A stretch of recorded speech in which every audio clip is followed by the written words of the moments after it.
Kasayan, Pavé, cobbles.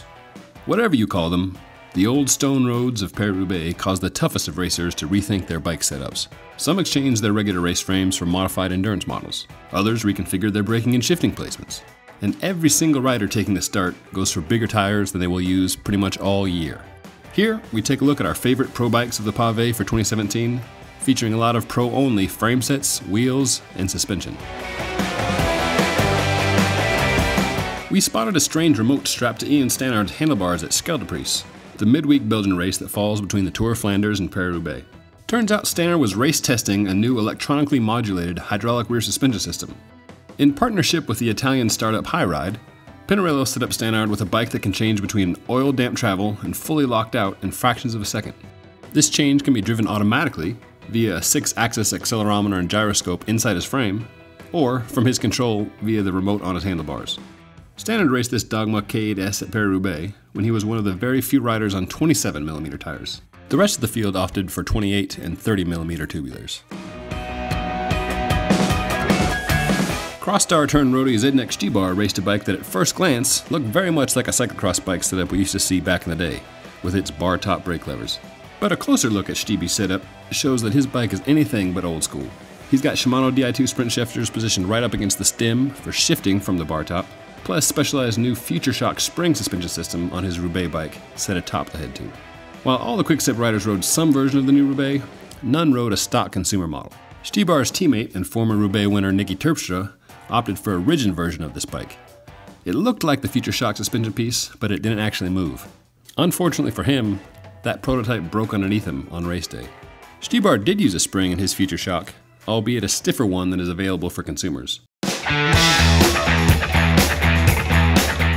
Trek launched its Domani SLR last year with adjustable rear suspension. On this bike, the seat tube and the seat mass can flex as one, pivoting at the junction with the top tube and the seat stays that Trek calls the ISO speed decoupler. The front end has something similar going on, with some flex built into the head tube. There are two cool things about John Degenkolb's bike. One, it's a new paint job that Trek did to emulate the German's motorbike.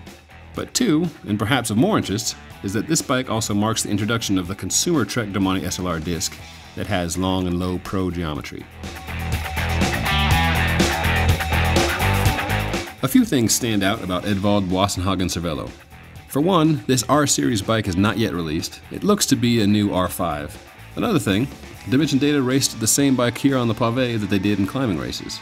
The bike looks similar to the current R5 lightweight bike, but with a beefier head tube as far as its fore-aft profile, and a new integrated seat clamp.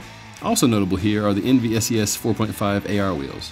The Utah Carbon Fabricator made the 4.5 AR disc as ultra-wide rims just for wide tires. How wide? These suckers have a whopping 31 external width, so air can flow straight back from 30mm tires. To the winner go the spoils, and at Paris-Roubaix, Greg Van Avermaet got himself a big old rock. Van Avermaet's bike was basically identical to what he's raced there the last 2 years. It's a Gran Fondo endurance bike with extra tire clearance. Here, he raced on unmarked 30mm Vittoria Corsa tubulars, glued up to Shimano's new Dura-Ace carbon wheels. The cockpit again this year was a mix of old school and new school, with a Shimano Di2 climber switch mounted right next to a single bar-top brake lever.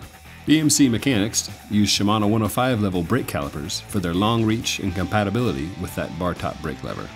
Van Avermaet started the race on his number 1 bike, but he finished the day on his number 2 bike, Sans Computer, after a mid-race tumble. So, sorry Strava fans, there is no complete file to be seen for the ride of the 2017 Paris-Roubaix winner.